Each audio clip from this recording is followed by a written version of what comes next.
Hey big heads, it's your boy Zatchel, aka Slime King, and welcome back to some more Slime ISEKAI. It's finally time for some good old fashioned Heroes Jubilee.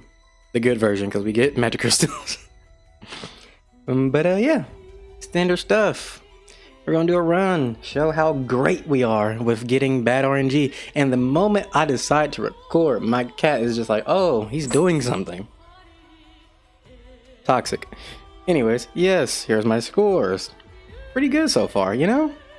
Could be better in the eggs department, but my luck ain't there. Now I would say the battle 2 and 3 kind of end at different times. You can honestly, if you have a good team, you could end battle 2 at turn 6. And if you get a really good run on boss battle 3, you can end it around stage 9. But Shizue does increase her defense quite a bit. Now this is the team I ended up using. I tried it without the, noose protection character for the water team. And the score was slightly less. It was around, I think it was like 76-ish with this team. So it's not bad, I just prefer this version better. So when it comes to who you can switch out for what positions, honestly, Yuki is already a good switch in for Alice herself. If your Yuki's already built up, you can just run him if you don't have Alice. Honestly, my Yuki's literally here just for the first turn. Literally, he has nothing on him. I literally use him for the first turn. I switch him out. Only reason why he's here. Just for that one turn, he switched out. But you can also trade out Alice for any character that helps increase your team's Pierce. Because if you want to do early damage, I guess you can use the Pierce because she does buff her defense and guard rate. So Ragnar's good for decreasing the guard power as well. But in the later parts of the fight, past stage 6, I said turn 6, the Pierce does help you do a little bit more damage, getting you closer to getting her to the brink of death. Then you can smack her with an ultimate move. Now in this fight, you really don't have to worry about, get him really close to death and then hit him with an ultimate. Honestly, if you just focus on killing them as fast as possible, you'll get a good score, honestly. But if you want to, go the extra mile and get that, as close as possible to death, extra damage, you can, but honestly, it's not really needed. And then, honestly, I have Milim here just for the combo damage. There are 3 characters now that do it. She just has the biggest combo multiplier. So Veldora, who else? It is, the Dark Veldora. We have Milim. We have, who is the other one? Guy. That's the last one, right? Yeah, that's all of them. You also have the Protection Veldora that also increases combo damage as well. So yeah, you have options to play around, but I would recommend using any leader, protection character, that increases your skill points because you will need those damn skill points. So as I said, Veldora is a good one. Charybdis, this girl right here, Chloe. So any of them that increase it are good. I don't know about Rimmer with the fire one because he also increases, but fire damage, I don't know. I would recommend focusing on the green because green is the only element, orb that doesn't get the damage decrease in this entire fight. Yeah, but I think that's the entire team, honestly.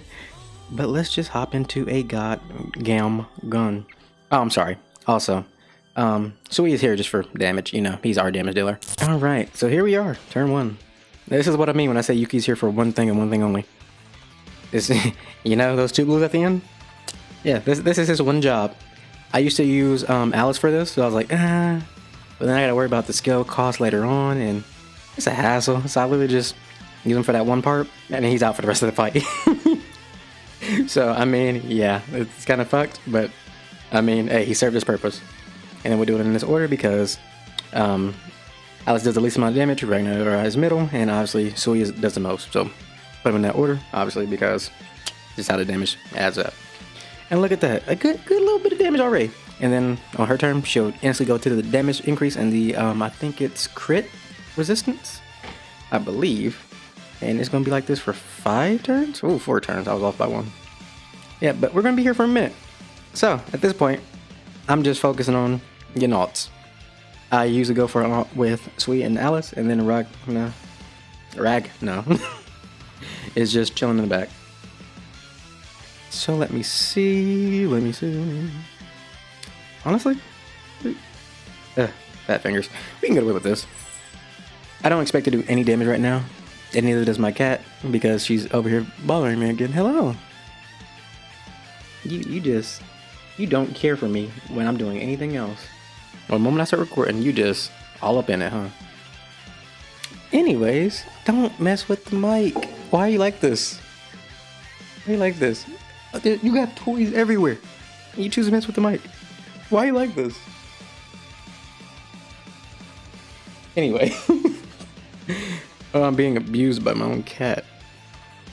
Let's see. What do we have to work with? I can get Sui's in this case. And then, now we just gotta get Alice's. Her ult won't do too much.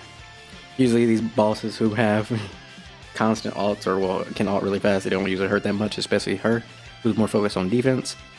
And now our task is to get Alice's ult before it is turn 6. And I am tempted. Can we? I'll just do it wrong, whatever. I'm not trying to get Ragnar's ult, but I'm trying to. Really? Damn, it was another Alice. Or, see, look, if you don't get lucky, man. Oh, look how close that is. That's what we need, that one more Alice orb. And it's gonna go away. It's gonna go away. Talk about bad RNG. Can I make this work? Hold on, can I make this work? Can I make this work? If I make them all... that's irritating. That is irritating. Yeah, I'll have to make them all. I had to go all the way through. And just hope. And pray. Oh, we ain't got nothing to lose now. Come on, baby. Okay. Alright. It got her all. We had to use all our skills, but it worked out. Wish the orb drop was better, but you work with what you got.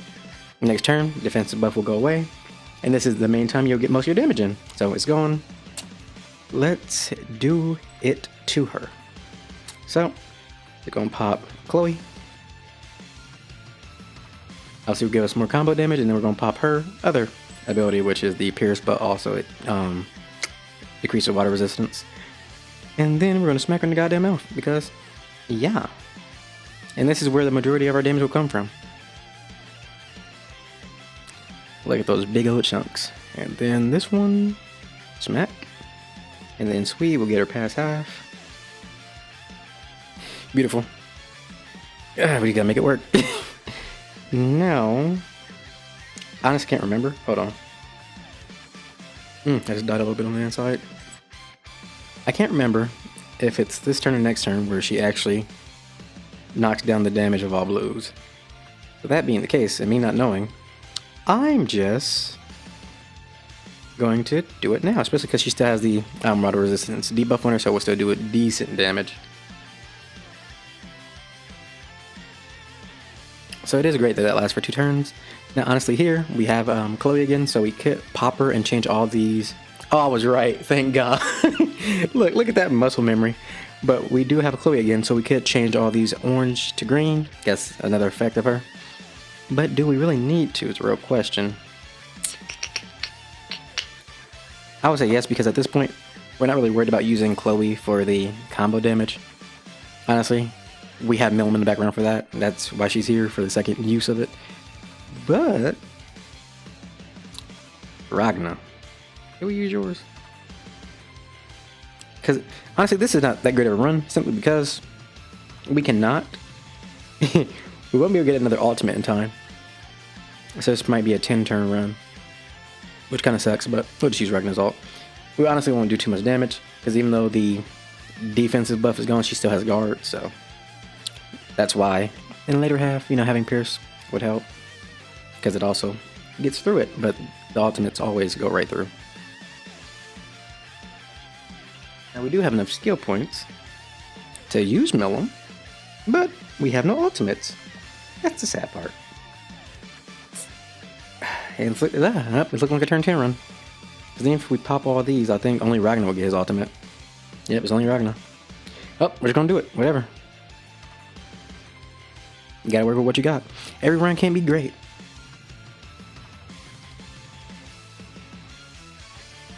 Oh, Ragnar, it's us against the world, buddy. So we'll do this. Just for the water debuff. Bring in Millam.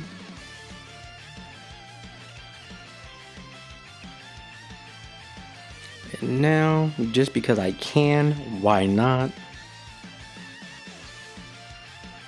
I wonder how many times I can hit her before she dies. Has a water debuff. She could take 2 hits from Sawyer. Can she? Can she? I'm gonna be sad if she can't. I have faith in her defense. Ooh! Yeah, she could take 2. Decent run. Not the best run. It's a decent run. Yep. Only decent. That's sad. Man. This is why you just need orb luck.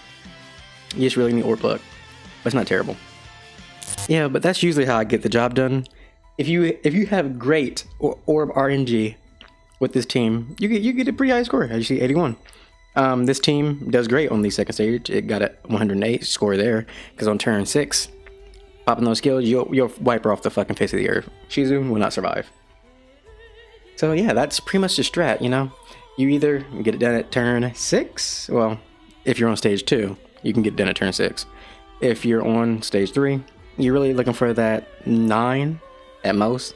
If you get real lucky with orbs and, you know, get constant combos, you can honestly kill her at 8. But it depends on your own luck.